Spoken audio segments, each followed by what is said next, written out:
Сәлеметсіздер ме? Жоғары инженерлік технологиялық колледжінің арнайы пәндер оқытушысы Шапенова Аида Бақытжанқызы. Бейне сабағымызда бақтақ балығын қолдан өсіру технологиясымен таныстыратын боламын. Бақтақ балығы албыр тұқымдасына жататын салқын сулы балық. Өз тіршілігінде 8 мәрте уылдырық шашу алады. Бақтақ балығы тіршілігінің екінші жылында уылдырық шашып бастайды.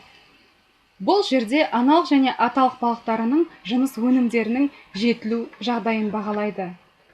Балықты зақымдап алмау үшін арнайы дайындалған былғарыдан жасалған қап пайдаланады. Жетілген анықтау үшін балықты құйрық сағасынан мұқият ұстап, құрсағын сипап қарайды.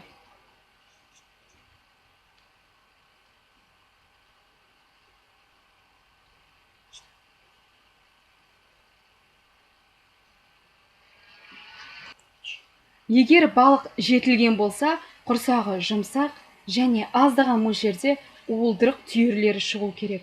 Бұл аналық балықтың уылдырық шашуға дайын екенін көрсетеді. Тексерілген балықты басқа цехқа жөнелтеді.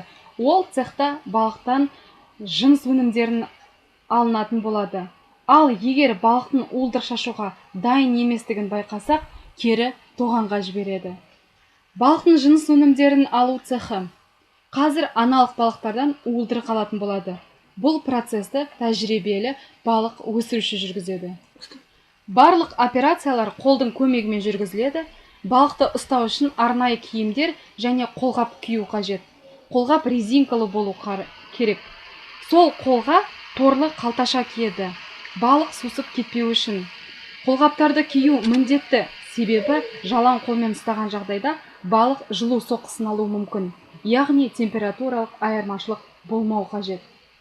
Уылдырық алу үшін жетілген балықты ұстап, басынан құйрығына қарай жаймен құрсағын сығу керек. Сығу процесі уылдырық шашу тоқтағанша жүргізіледі. Балық құрсағында қалған уылдырықты қайта алу үшін балықты бассейнге жібереді.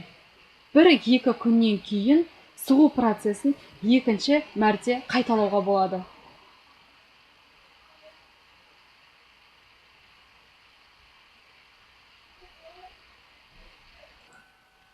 Процесті аяқтау үшін аталық балықтың жыныс өнімін алу қажет. Алдымен ол үшін таза эмальді табақ және ұрықтандырушы ертінді дайындап алу қажет. Ұрықтандырушы ертінді дегеніміз тұз ертіндісі. Бұл балық құрсағының химиялық құрамына сәйкес келетін ертінді болып табылады. Уылдырықтарды мұқият табаққа саламыз және аталық балықты таңдап алу қажет.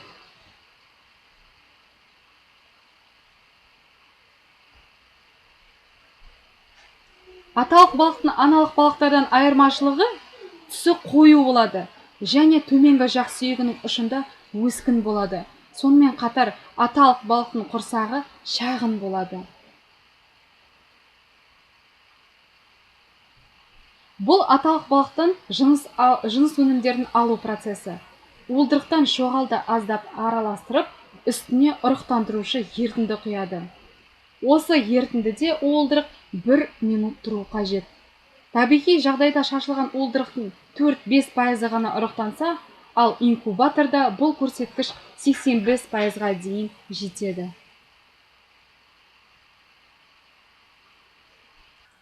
Ұрықтанған уылдырықтар инкубатор аппаратына салынады.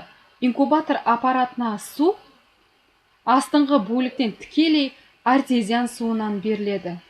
Инкубатор аппаратының сыйымдылығы 120 литрді және пластиктен жасалады. Судың температурасы 12 градусты құрайды. 40 тәуліктен кейін инкубатор аппаратындағы эмбриондар жетіліп, көзшелер пайда болады. Алдымызда ұрықтанбаған, өлген уылдырықтардан тазарту процесі. Бұл процестің мақсаты қалған сау эмбриондарды зақымдамау.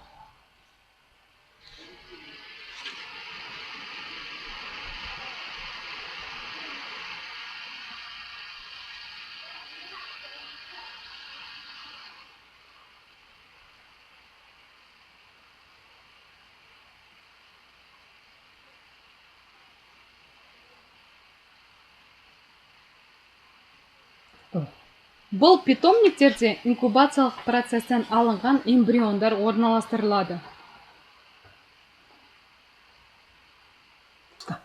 Дернәсілдер үлкен сарыуыз қорымен өмірге келеді. Питомниктердің түбінде жатып, сарыуыз қоры таусылған соң, олар су бетіне көтеріліп, алғашқы ауаларын жұтады. Бұл кезеңде су температурасы 10-12 градусты көрсету маңызды. Осы сәттен бастап, шабақтарды әр сағат сайын азықтандырады.